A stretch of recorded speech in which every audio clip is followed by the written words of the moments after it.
থোকায় থোকায় ঝুলছে কাঁচা পাকা কমলা। সুমিষ্ট পাকা কমলার গন্ধ ছড়িয়ে পড়েছে পুরো বাগানে। নওগাঁর পত্নীতলা উপজেলায় জাহাঙ্গীর আলমের কমলা বাগানে গেলে দেখা মিলবে এমন দৃশ্যের।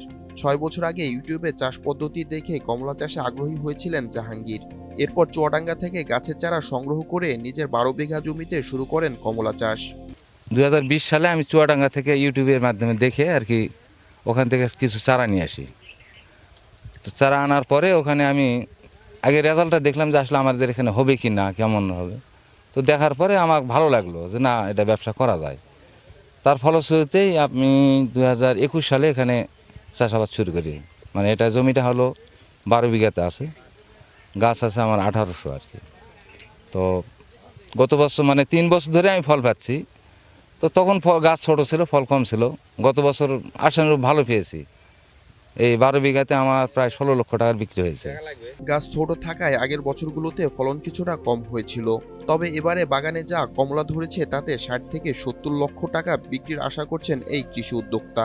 এবছর মাশাআল্লাহ যে ফল আছে, ভালো একটা রেজাল্ট আর কি।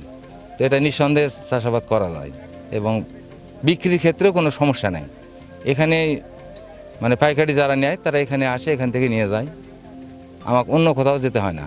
স্থানীয়রা বলছেন আকারে কিছুটা ছোট হলেও স্বাদে ও গন্ধে অতুলনীয় এই কমলা। তাই প্রতিদিন দূর দূরান্ত থেকে ছুটে আসছেন দর্শনার্থীরা। হ্যাঁ, আমরা অনেক দূর থেকে আসছি বাগান দেখতে। অনেক সুন্দর বাগান, অনেক ফল ধরে আছে গাছে। ফলও খুব সুস্বাদু এবং মিষ্টি। আমরা এগুলা বিদেশে মাটিতে দেখি। অনেক ফল, চায়না কমলা খেয়ে দেখলাম, অনেক ভালো আর কি, সুন্দর মিষ্টি। হ্যাঁ, আমাদের দেশে যে আসলে যে কমলা, যেটা চায়না কমলা, এটা যে এভাবে আবাদ বা চাষ হবে কোনো সময় হয়তোবা আমরা হয়তো এটা কল্পনাই করিনি। আলহামদুলিল্লাহ এখন ব্যাপক হারে চাষ হচ্ছে এগুলা। জাহাঙ্গীরের কমলা বাগানের প্রতি গাছে ৪০ থেকে ৫০ কেজি পর্যন্ত ফলন হয়েছে।